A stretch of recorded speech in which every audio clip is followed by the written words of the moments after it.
Hello, good evening. This side Pooja Gupta and you are watching my channel that is your Puja Gupta channel. तो आज जो session है ये polity का session है।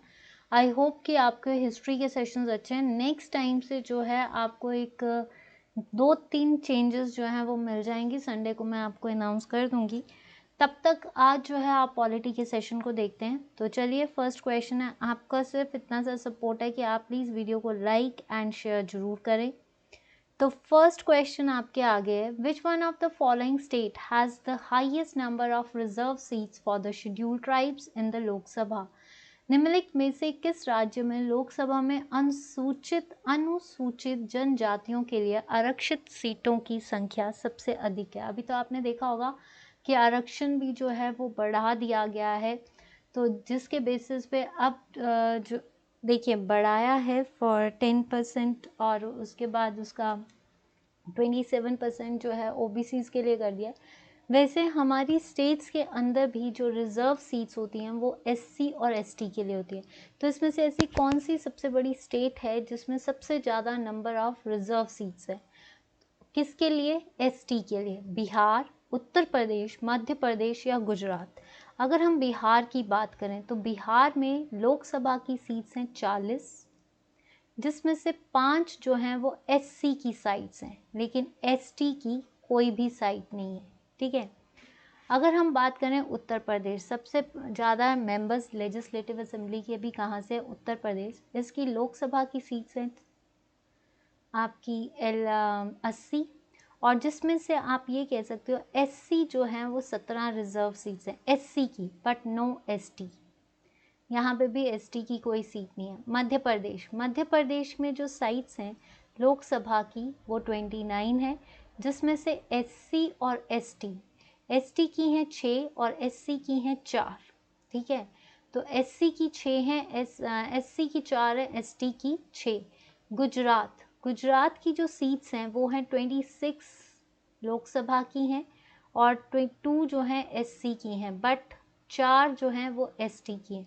तो देखिए ना यहाँ पे एसटी है ना आपका उत्तर प्रदेश में, तो ये ऑटोमेटिकली कैंसिल हो रही है। मध्य प्रदेश और गुजरात में, तो गुजरात में 4 हैं और मध्य प्रदेश में 6 हैं, तो आपका राइट आंसर होगा मध्य प्रदेश। नेक्स्ट क्वेश्चन आता है, Rajya Sabha can delay the finance bill sent for its consideration by the Lok Sabha for maximum period of. Rajya Sabha Lok Sabha द्वारा विचार के लिए भेजे गए वित्त विधेयक को अधिकतम अवधि के लिए विलंबित कर सकते हैं। कितने टाइम तक जो है राज्यसभा फाइनेंस बिल को अपनी कंसिडरेशन में रख सकती है? 1 साल? बिल्कुल भी नहीं। 1 मंथ नहीं, 7 डेज नहीं, इट्स 14 डेज यानी 2 वीक्स। ऐसे भी आता है क्वेश्चन कि जो राज्यसभा है, देखिए सबसे बड़ा हाउस जो है राज्यसभा है, लोकसभा लोअर हाउस है। सिर्फ लोकसभा जो है वो फाइनेंस या मनी बिल पास कर सकती है, जबकि राज्यसभा नहीं। तो लोकसभा जब राज्यसभा को रिकमेंडेशंस के लिए भेजता है तो उसको सिर्फ 14 दिन तक अधिकार है कि वो रखे। अगर उसने नहीं दिया वापस तो लोकसभा जो है वो बिल को पारित कर सकती है। तो 14 डेज या फिर 2 वीक्स, तो ये भी याद रखना। Next, by which one of the following constitutional amendment Delhi has become National Capital Region NCR? मतलब कौन सी ऐसी कॉन्स्टिट्यूशनल अमेंडमेंट है या संशोधन है? देखिए इसके लिए आर्टिकल कौन सा आता है? 368। उसमें दिल्ली को जो है नेशनल कैपिटल रीजन का दर्जा दिया गया है। 61, 69, 71 या 78? देखिए 61 1988 में हुई थी, जिसको बोल सकते हैं अमेंडमेंट। इसमें क्या कहा था कि जो वोटिंग एज है 21 से 18 कर दी गई थी, कि पहले जो वोटिंग एज थी जो भी नागरिक 31 साल का होगा उसको वो वोट देगा। लेकिन 61वें अमेंडमेंट संशोधन 1988 में जो है वोटिंग एज जो है पर्सन्स की वो 21 से कितनी कर दी गई है? 18। तो वो किस में आता है? 61। तो ये नहीं है। अगर 69 अमेंडमेंट, तो इसमें कहा गया था कि दिल्ली जो है that is the part of NCR region. तो राइट आंसर इज 69 अमेंडमेंट। अगर हम 71 और 79 को देखें तो 71 अमेंडमेंट 1992 में आई थी, जिसमें जो है हमारे जो 8th शेड्यूल है वो 8th शेड्यूल क्या कहता है? That is the official languages. जिसमें जो है 18 लैंग्वेजेस बनी थी, जिसमें आपकी कौन कौन सी, नेपाल, मैती और कोंकणी जो है लैंग्वेजेस को ऐड किया गया था। फिर उसके बाद 2014 में एक और संशोधन बना जिसमें बोडो, संथली, ठीक है, डोगरी और मैथी, ये 4 लैंग्वेजेस को इंक्लूड करके टोटल लैंग्वेजेस कितनी कर दी गई, 22। तो 71 में हमारी कितनी लैंग्वेजेस थी 8th शेड्यूल में, ओनली 18, जिसमें नेपाल, मैती और कोंकणी, जबकि 2004 के संशोधन में जो है 4 और ऐड की गई थी। वो कौन सी थी, बोडो, संथली, डोगरी और मैथी, जिससे हमारी टोटल लैंग्वेजेस कौन सी हो गई हैं, 22। और कौन से शेड्यूल में आती है आपकी 8th, 79 संशोधन। ये क्या कहता है कि जो रिजर्वेशन ऑफ द सीट्स था for SC and ST will be extend for reserve seats को मान के चलिए, या रिजर्व सीट्स ऐसे that is extend for 10 years, जिसमें एंग्लो इंडियंस भी थे। लेकिन 2019 में 104 अमेंडमेंट बनी है, जिसमें जो है सीजेशन कर दी गई है इनकी, SC एंड ST की डेडलाइन को जो है सीज कर दिया गया, और एंग्लो इंडियंस की रिजर्व सीट्स जो कि प्रेसिडेंट चुनता था उसको कैंसिल कर दिया गया। ठीक है, तो ये याद रखना 79th में क्या था। नेक्स्ट क्वेश्चन है आपका, Which one of the following writ is issued during the pendency of proceeding in the court?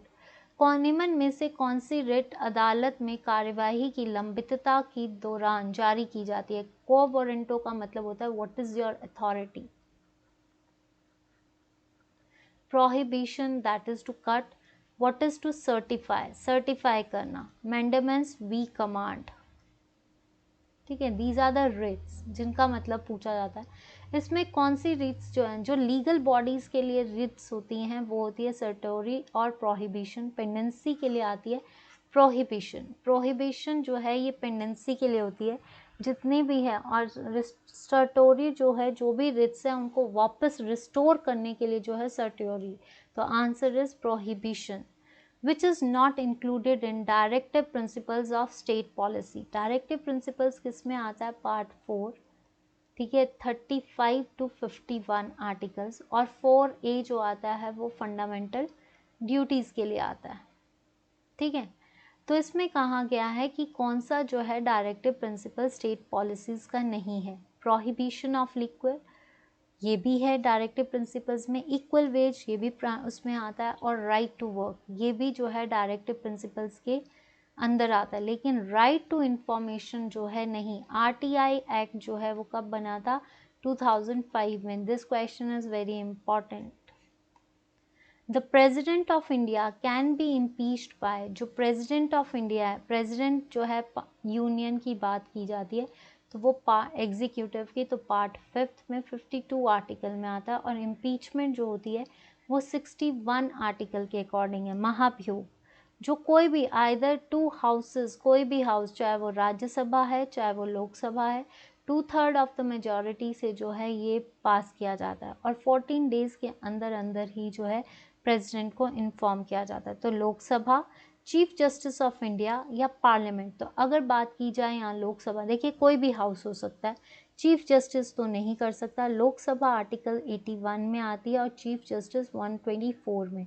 लेकिन यहाँ पे ये बात नहीं है, यहाँ पे प्रेसिडेंट को, अगर पार्लियामेंट की बात हो रही है तो पार्लियामेंट का कोई भी सदन, चाहे वो लोकसभा हो चाहे राज्यसभा, तो राइट आंसर लोकसभा पे मत करना तब तक, क्योंकि कोई भी हो सकता है। इट्स नॉट फिक्स्ड कि लोकसभा ही करेगी, इट मीन्स संसद का कोई भी सदन। तो जब संसद दे दी है तो उसमें कोई भी सदन आ सकता है, तो parliament. Who was the first women in the world to become the prime minister of the country? पहली वुमेन जो वर्ल्ड की प्राइम मिनिस्टर बनी थी तो वो थी श्रीमती भंडार नायके। ये बाद में बने थे, सबसे पहले जो है श्रीमती भंडार नायके बनी थी।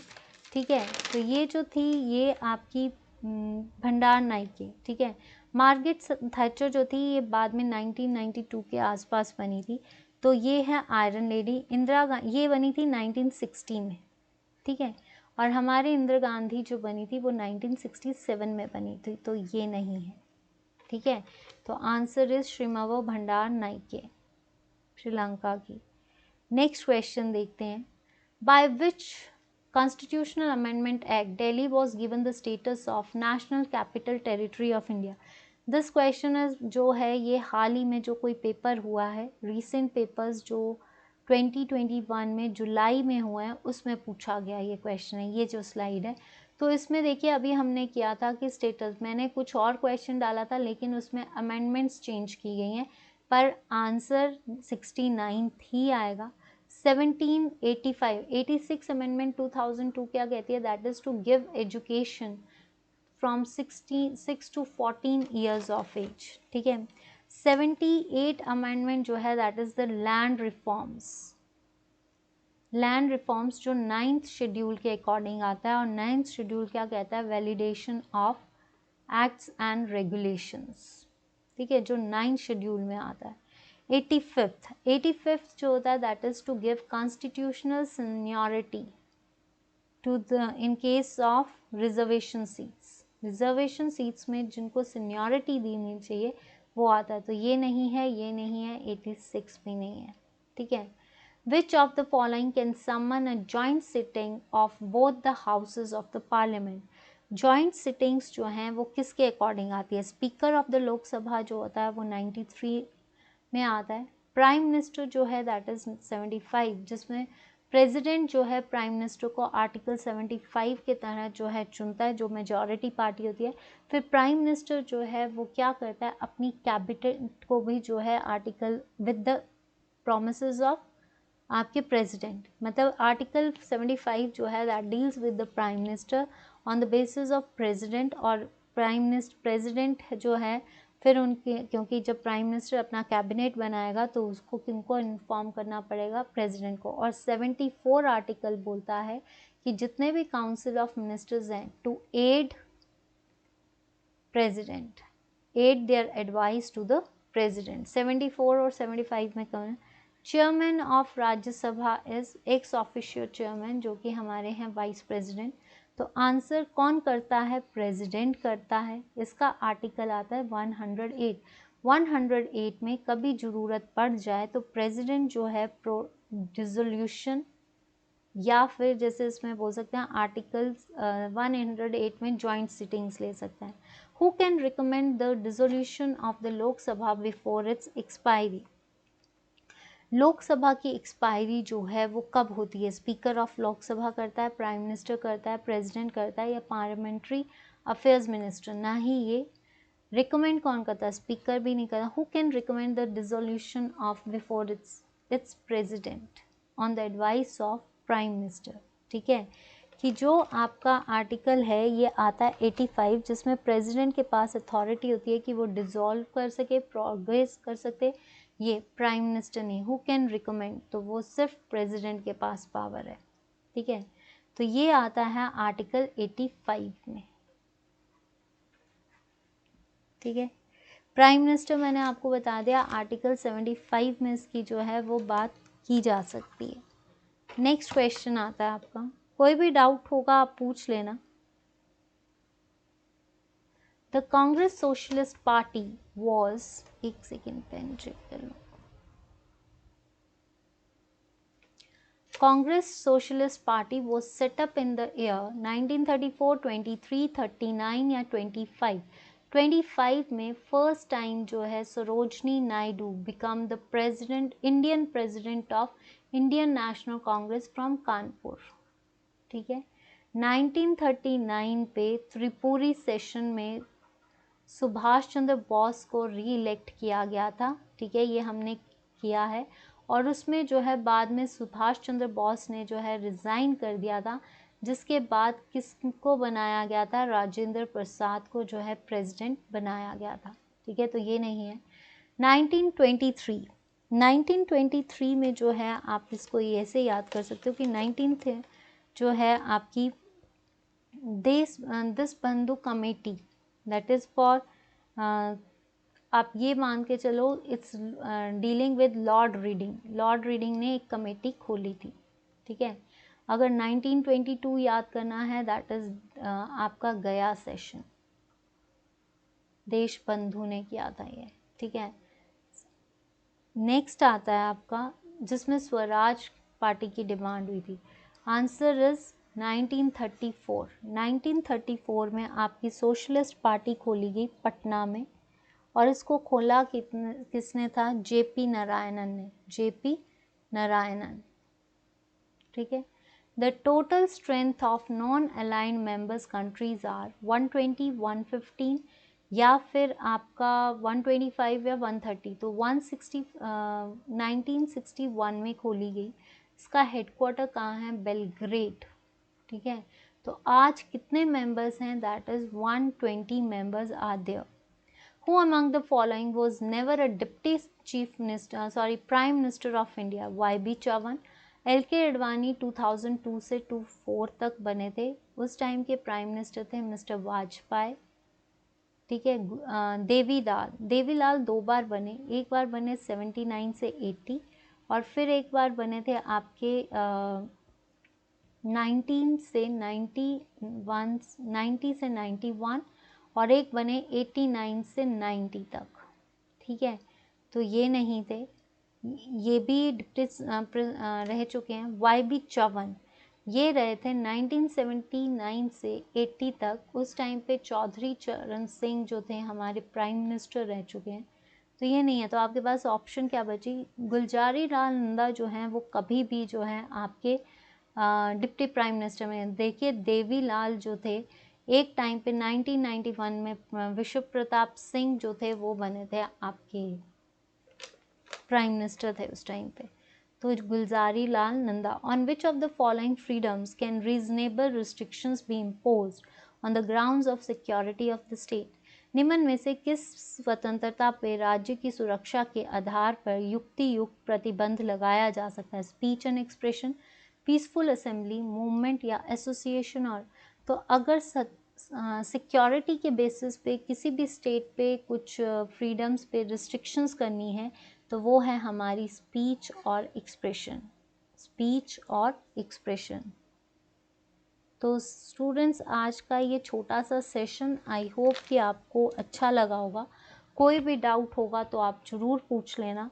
देखिए ये छोटे सेशन से नेक्स्ट वीक से संडे को मैं आपके साथ कुछ नया डील करूँगी, तब आपको बता दूंगी। तो आप प्लीज़ मुझे फीडबैक देते रहिए। एक ही चीज़ मैं आपसे मांग रही हूँ, अगर आपको मेरे साथ पढ़ना अच्छा लग रहा है और अगर आपको सेशंस अच्छे हैं तो जो मेरे स्टूडेंट्स मुझे देख रहे हैं, मेरी उनसे रिक्वेस्ट है कि जितना हो सकता है शेयर कीजिए, लाइक कीजिए और जितना आप कर सकते हो मेरे सपोर्ट, उतना आपका सपोर्ट मेरे लिए बहुत ज़रूरी है इस टाइम पे। तो प्लीज़ जो भी स्टूडेंट्स मेरे अपने हैं वो प्लीज़ अगर उनको अच्छा लग रहा है तो वो अपने फ्रेंड्स के साथ भी रिकमेंड करें। तो please students subscribe, like and share. On Facebook page, follow me as Pooja Gupta page. On YouTube, it's Pooja Gupta channel. Pooja Gupta on Telegram, it's Pooja Gupta channel and let's learn with me. एक और request है, अगर किसी का recently कोई paper होता है do share me with Telegram page जो है मेरा, that is Pooja Gupta channel, वहाँ पे शेयर करें ताकि मैं आपके साथ वो क्वेश्चन पेपर्स आपने तो दिया है आपको भी पता चले और जिन्होंने वो पेपर नहीं देखा है तो वो भी क्लियर उनको प्रैक्टिस कर सके ताकि उनके आने वाले पेपर्स जो हैं वो अच्छे हो जाएं। तो प्लीज़ स्टूडेंट्स अगर आपको अच्छा लग रहा है तो please hit the button of like as well as share and subscribe. आपने कर दिया है तो आप अपने दोस्तों को बोलिए। जितनी जल्दी आप मुझे सपोर्ट दोगे उतनी जल्दी जो है मैं आपके साथ लाइव आ सकूंगी। तो thank you so much. This side Pooja Gupta, let's learn with me. Good night, take care, bye bye and stay safe, stay cool and stay happy and stay safe. So don't forget to hit the button of like, share and subscribe. That's all for today. Have a nice day. Bye bye.